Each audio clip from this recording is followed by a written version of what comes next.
Hermanos, buenos días. Qué gusto verlos nuevamente. Les pido que nos preparemos para escuchar la palabra de Dios. Vamos a orar. Padre Celestial, estamos reunidos como tu pueblo porque tú nos convocas en tu día para adorarte, para exaltar tu nombre como tu pueblo.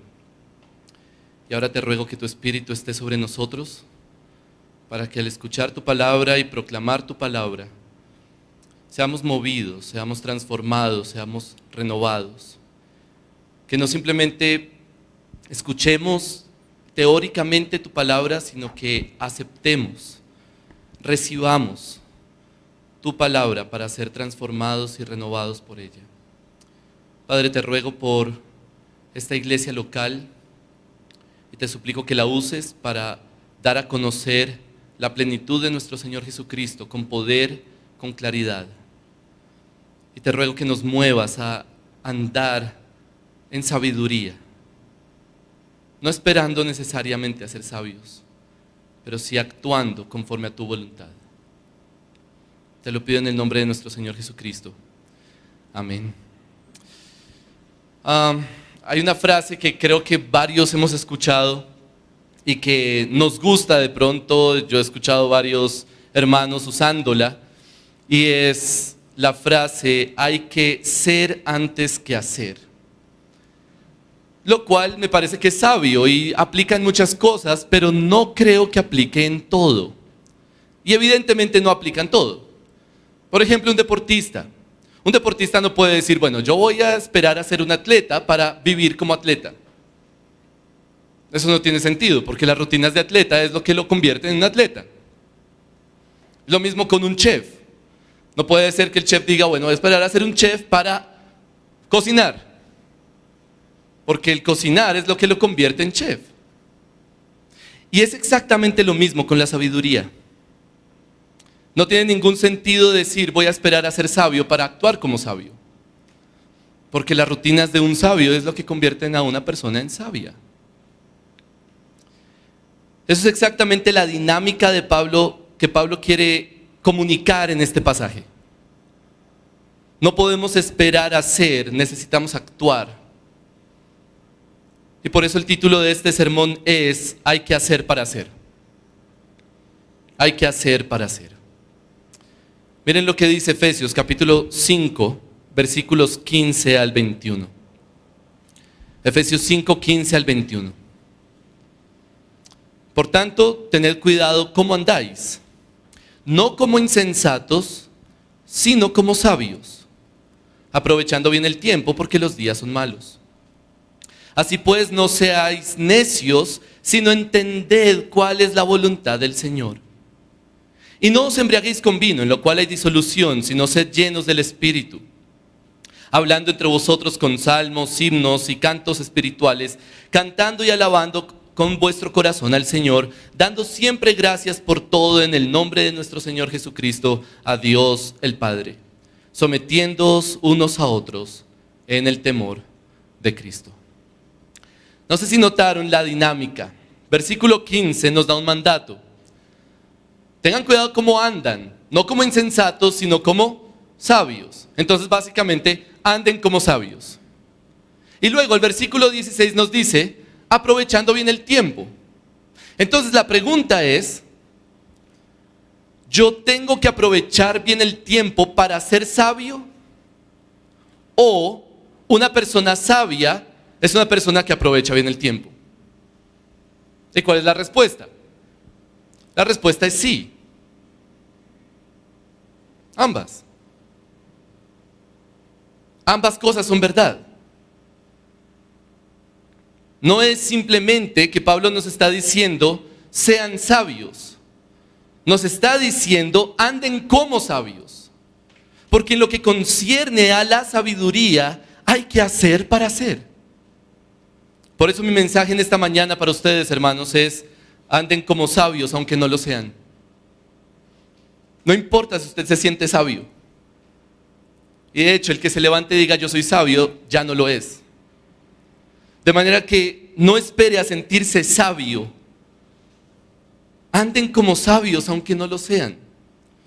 No esperen a hacer algo que nunca sabrán si ya son, más bien actúen como si ya lo fueran, así no lo sean. Y noten que Pablo nuevamente no nos está mandando a ser sabios, nos está llamando a andar como sabios. Ese mensaje, ese argumento que quiero dar, lo quiero comunicar en dos partes. Porque el apóstol Pablo nos habla aquí de dos aspectos de esa sabiduría. En primer lugar, usen el tiempo como sabios. Andar como sabios, aunque no lo seamos, implica usar el tiempo como sabios. Pero además, y este es mi segundo punto, sean controlados como sabios. Usen el tiempo como sabios y sean controlados como sabios. Veamos entonces la primera parte de este pasaje. El apóstol Pablo nos da ese llamado de anden de tal forma, tengan cuidado cómo andan. No es la primera vez que Pablo nos dice eso en Efesios. No es la primera vez que Pablo nos llama a andar de cierta manera. La palabra en griego que usa Pablo es un término que de pronto algunos han escuchado, peripateo. No sé si han escuchado de los filósofos peripatéticos. Bueno, de pronto no. Pero el caso es que significa andar, pero en realidad ese andar es cómo vivimos. Y Pablo usa esa expresión varias veces en Efesios, capítulo 4, versículo 1, anden como es digno de la vocación con que fueron llamados. Capítulo 4, versículo 17, no anden como los gentiles en la vanidad de su mente. Capítulo 5, versículo 2, anden en amor. Capítulo 5, versículo 8, anden como hijos de luz. Y ahora, capítulo 5, versículo 15, tengan cuidado cómo andan, anden como sabios. Pero tenemos que recordar y tener en mente, y es muy importante que al escuchar todo este sermón recordemos el propósito de todas esas exhortaciones de andar. El propósito es que la iglesia cumpla su objetivo. Y yo espero que usted ya sepa cuál es el objetivo de la iglesia. ¿Para qué existe la iglesia en este mundo? Pablo lo ha comunicado de muchas maneras, pero quiero decirlo de esta forma. La iglesia existe para comunicar la plenitud de Cristo. Y lo vimos en el capítulo 4, lo hemos visto en los últimos sermones. Lo vimos en el capítulo 3 cuando Pablo dice que la iglesia existe para dar a conocer la sabiduría de Dios en Cristo a todos los principados y potestades en las regiones celestiales.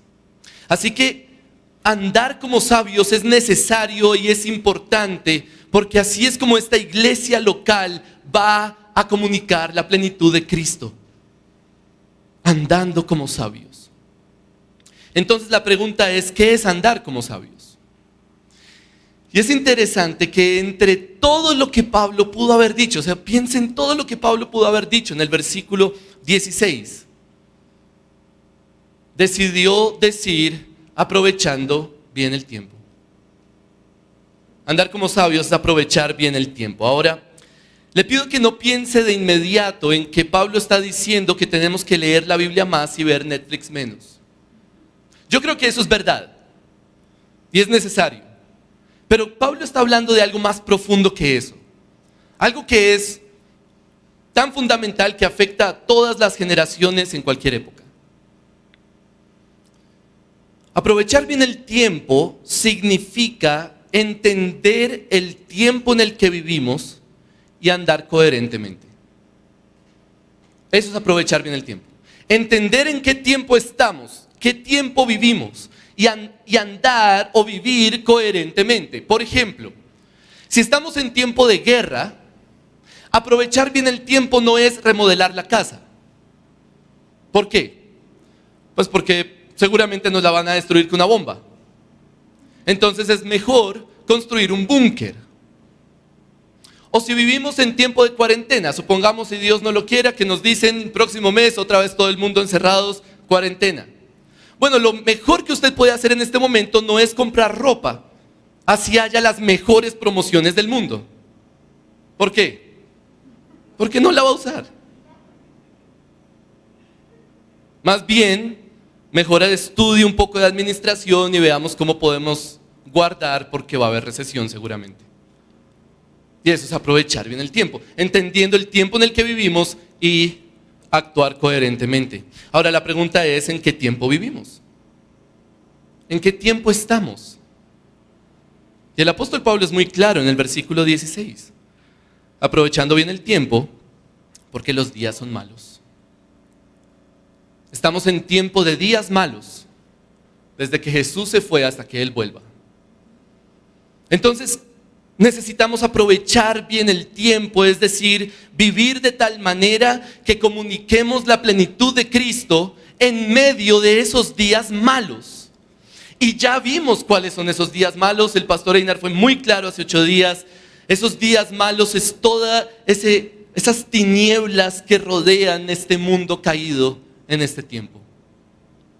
Vivir en días malos significa vivir en un tiempo caracterizado por maldad, por pecado, permeando todas las instituciones de la sociedad. No importa si es en el tiempo del Imperio Grecorromano o en el tiempo del coronavirus, nuestro mundo está caído y fracturado por el pecado. Por lo tanto, es necesario que la iglesia sea luz, que andemos como hijos de luz en este mundo caído. Por eso necesitamos andar como sabios, porque vivimos en días malos.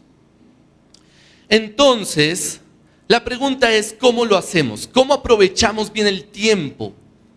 ¿Cómo aprovechamos bien el tiempo en los días malos para comunicar la plenitud de Cristo? Y nuevamente le pido que no vaya tan rápido a la idea de leer más, ver Netflix menos. Aunque estoy seguro que necesitamos hacer eso.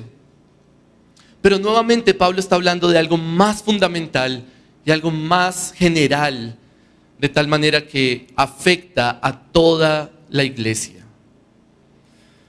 El apóstol Pablo nos resume cómo aprovechar bien el tiempo en los días malos con una sola frase en el versículo 17. Así pues, no seáis necios, sino entended cuál es la voluntad del Señor. O como lo dice la Reina Valera, no sean necios, sino más bien sean entendidos, como si fuera un adjetivo, como algo que deberíamos hacer, sino sean entendidos de cuál es la voluntad de Dios. Esa es la forma en la que enfrentamos los días malos, hermanos. Necesitamos conocer la voluntad de Dios. Así como vivir en tiempo de guerra vale la pena es dedicarse a construir un búnker y usted va a tener que estudiar cómo hacerlo. En tiempo de días malos usted necesita conocer la voluntad de Dios. ¿Cuál es la voluntad de Dios? Hermanos, dejemos de pensar, esto es muy importante, dejemos de pensar en la voluntad de Dios en términos individuales. Dios quiere que yo tenga este trabajo o tenga este otro. Dios quiere que yo viva en esta casa o en esta. Eso usted nunca lo va a saber, nunca, porque no está escrito. Eso es pensar mal en la voluntad de Dios. La voluntad de Dios es lo que está revelado. Y no importa si es en el Imperio Grecorromano o en el tiempo del coronavirus, Dios ya reveló lo que quiere para su pueblo. Y tenemos que empezar a pensar en términos de pueblo y dejar de pensar en términos individuales.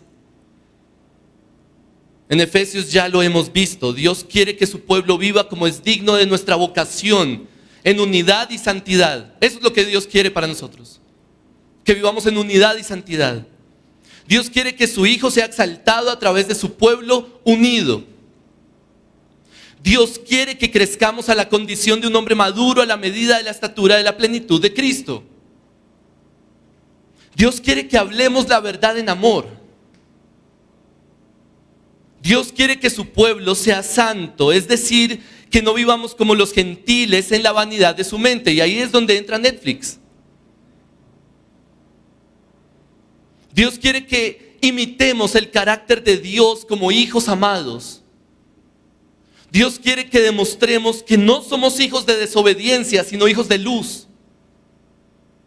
Dios quiere que vivamos como sabios, no como necios. Dios quiere que su pueblo esté compuesto de hogares que encarnan el Evangelio.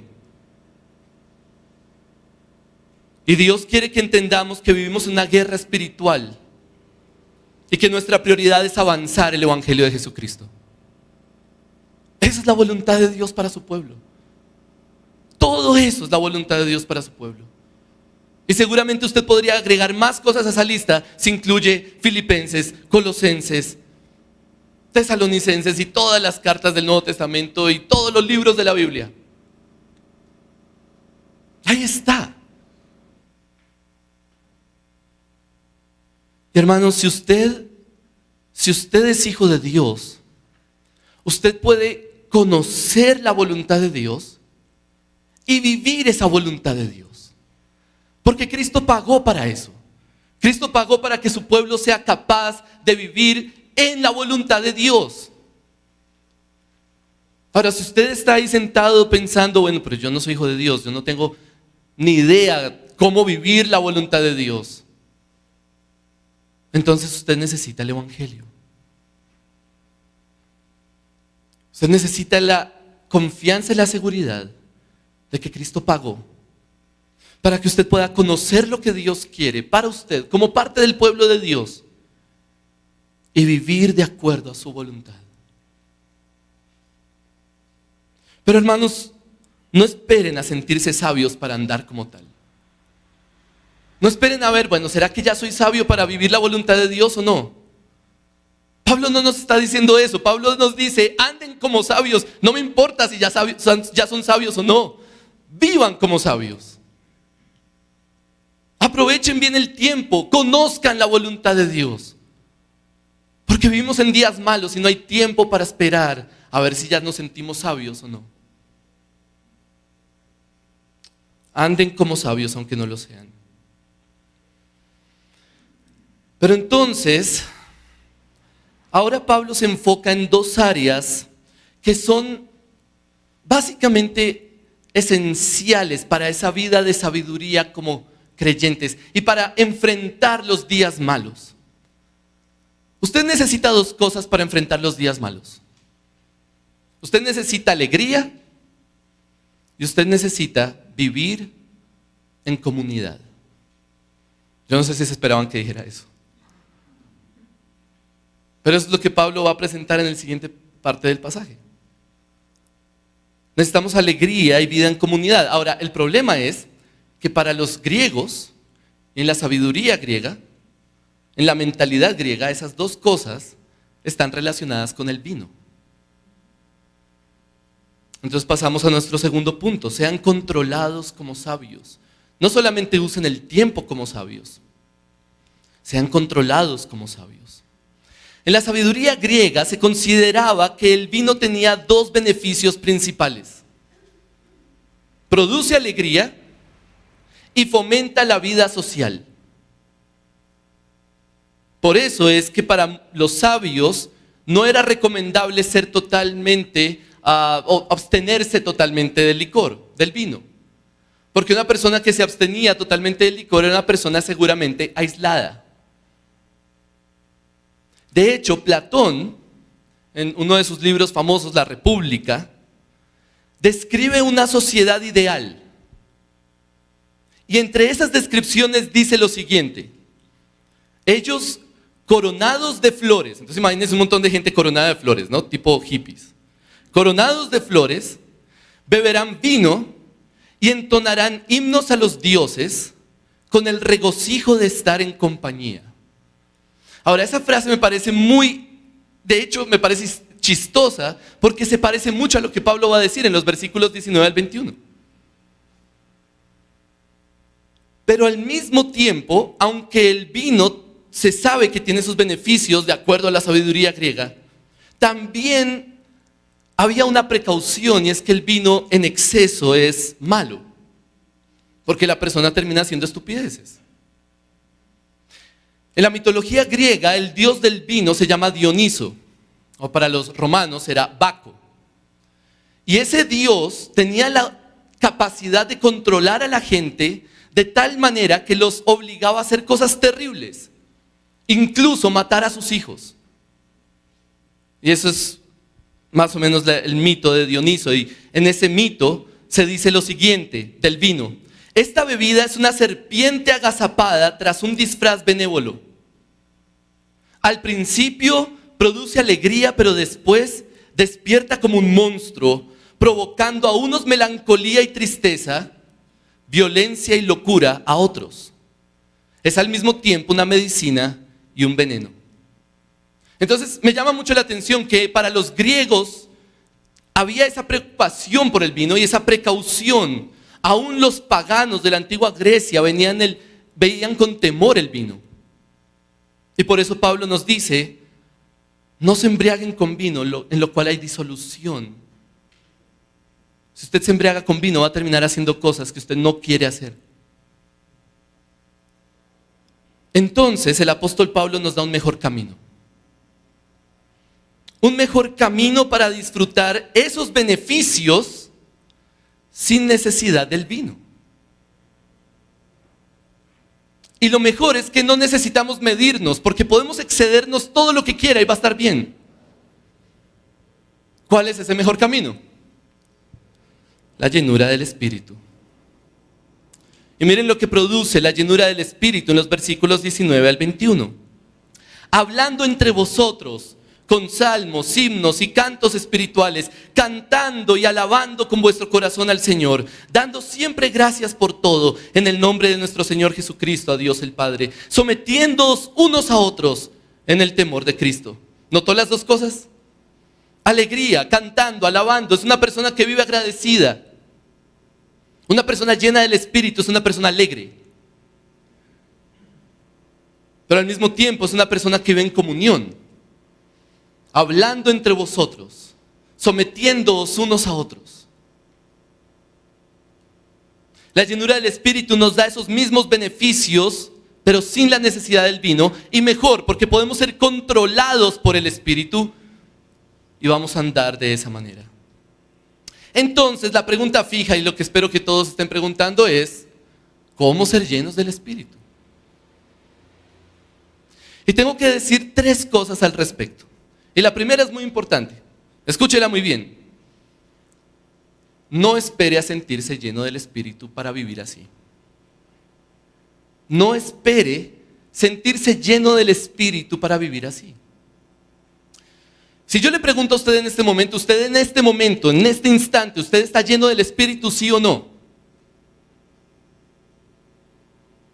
Bueno, ni siquiera hubo sí o sí, ¿no? Como quietas las cabezas. Porque no sé.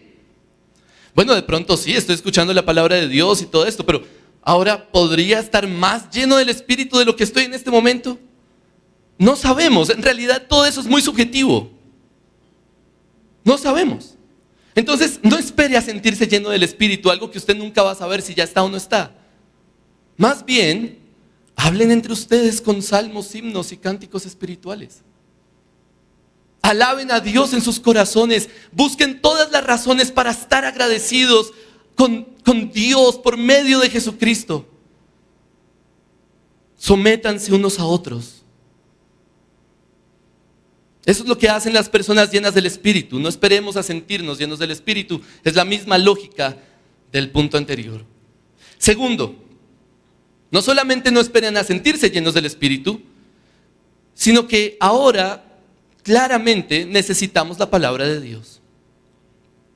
Necesitamos la palabra de Dios. Si usted quiere estar lleno del Espíritu, usted necesita la palabra de Dios. ¿Por qué? Bueno, dice el versículo 19, hablando entre ustedes con salmos. Y estoy seguro que todo lo que dice Pablo ahí tiene una relación con la palabra de Dios. Necesitamos la palabra de Dios para estar llenos del Espíritu, pero le pido que no piense simplemente en la idea de salir a su casa y leer la Biblia. Creo que eso tiene su lugar y es muy importante, pero estoy seguro que ninguna persona que leyó por primera vez esta carta salió a su casa a leer la Biblia. ¿Sabe por qué? Porque no tenían Biblias. Entonces el apóstol Pablo no simplemente está diciendo lea su Biblia todos los días. Sí, bueno, nosotros tenemos esa bendición, hagámoslo. Pero realmente Pablo está hablando de algo más profundo que eso. Está hablando de atesorar la palabra de Dios. Cuando usted habla salmos es porque la palabra de Dios está acá. No simplemente en esos 15 minutos en la mañana. De hecho, este pasaje se parece mucho a Colosenses 3:15, en donde Pablo dice que la palabra de Cristo habite en abundancia en vosotros con toda sabiduría, enseñándoos unos a otros, amonestándoos unos a otros con salmos, himnos y canciones espirituales, cantando a Dios con acción de gracias en vuestros corazones. Hermanos, es que la palabra de Dios esté acá, atesórela, permita que entre profundo y que sea su meditación y sea su canción. Hay pocas cosas que disfruto más en la vida que sentarme con algún hermano o con varios hermanos a hablar de la Biblia, a hablar de la palabra de Dios, a expresar nuestras inquietudes, nuestras meditaciones sobre eso, a expresar nuestras perspectivas y terminar incluso confesándonos nuestras luchas. Y claro, el vino puede ayudar para eso. Si usted tiene una reunión así y toma vino, eso puede ayudar. Pero no es el punto acá. El punto de Pablo es, hay algo que nos puede dar esa experiencia de comunidad y alegría sin el vino. Y es el Espíritu Santo. Así que en segundo lugar necesitamos la palabra de Dios. Necesitamos que la palabra de Dios llene nuestro corazón, esté ahí profundo en nosotros, que produzca nuestra canción. Y vamos a experimentarlo. Tercero y último, necesitamos el temor de Cristo. Sometiéndoos unos a otros en el temor de Cristo. ¿Qué es el temor de Cristo? Bueno, tradicionalmente hemos escuchado y sabemos, y la respuesta de todo creyente prácticamente es, bueno, temer a Cristo no es sentir miedo, ¿no? Es un temor reverente, es reverencia, lo cual realmente no me ayuda en nada porque todavía no sé qué es eso. Y estoy seguro que si Jesús apareciera aquí en este momento, sentiríamos físico miedo, tal como el apóstol Juan en Apocalipsis 1.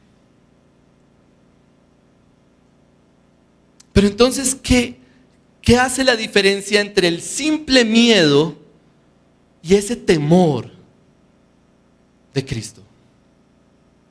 ¿Qué significa temerle a Él? Y pienso en Apocalipsis 1 y eso nos ayuda. Pero para mí la mejor forma de entenderlo es a través de la ilustración de la montaña rusa. ¿Usted se ha montado en una montaña rusa? ¿A usted le gusta? Bueno. Usted se monta en una montaña rusa y usted siente miedo, no nos digamos mentiras. Cuando usted va subiendo esa cima y usted sabe que va a llegar allá y eso se va a descolgar, usted siente miedo, usted empieza a sudar, usted mueve la pierna, usted respira, ¿cierto? Y llega por fin a la cima y se descuelga a toda velocidad y usted siente vacío y siente adrenalina y un montón de otras cosas que ni nos acordamos. Y una buena montaña rusa hace que usted se baje de ese aparato temblando. Pero ¿sabe qué también produce una buena montaña rusa? Usted quiere más. Yo no sé por qué, uno es tonto. Pero después de toda esa experiencia de temor, uno quiere más.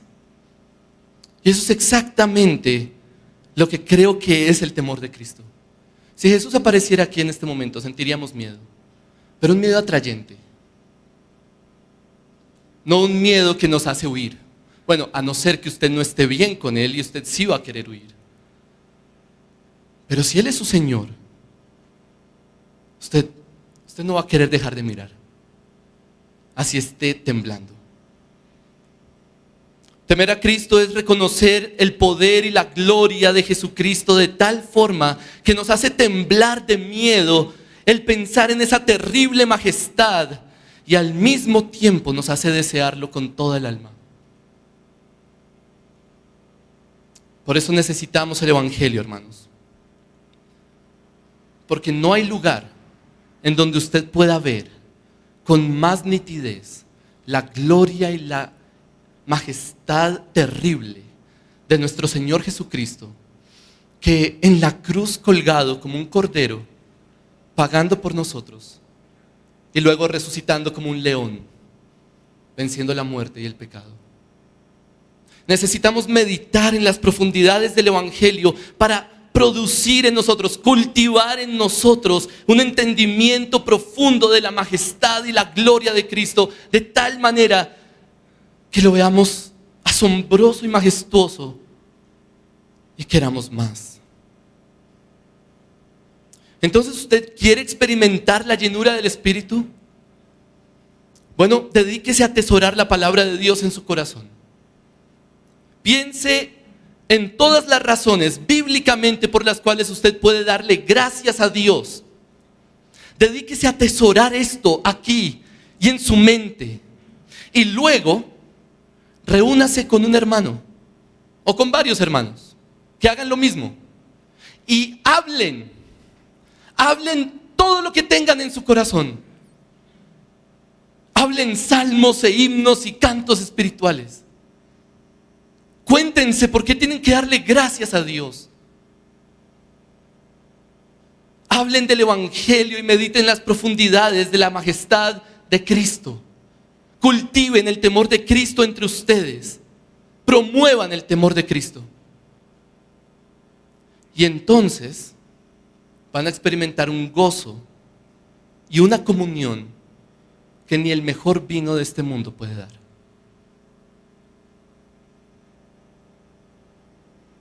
Hermanos, no esperen a sentirse llenos del Espíritu o a sentirse sabios para andar como tal. Los días en los que vivimos son malos. No hay tiempo para eso, hay que actuar. No me importa si usted se siente santo o no. No me importa si usted se siente sabio o no. Actúen.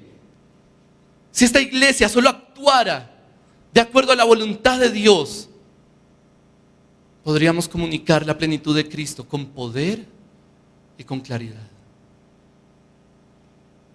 Les pido que mediten unos segundos allí en lo que acabamos de escuchar y luego vamos a orar.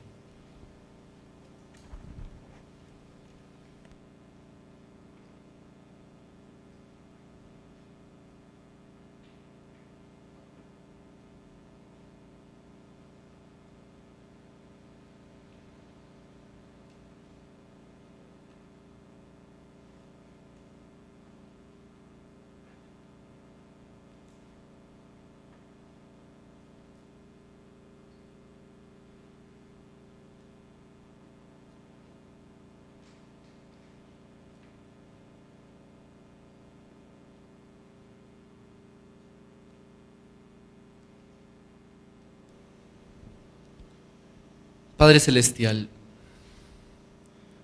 te imploro, te suplico, que muevas a esta iglesia a actuar como sabios. Te ruego que muevas a esta iglesia a vivir tu voluntad, a conocerla y vivirla, para comunicar la plenitud de tu Hijo. Te ruego que tu Espíritu nos llene, así no sepamos claramente si ya estamos o no llenos, pero te ruego que nos llene para movernos a actuar. Te ruego, Padre, que esta iglesia pueda ser luz, de verdad luz, en medio de este mundo de tinieblas. Te lo pedimos en el nombre de nuestro Señor Jesucristo. Amén. Señor los bendiga, hermanos.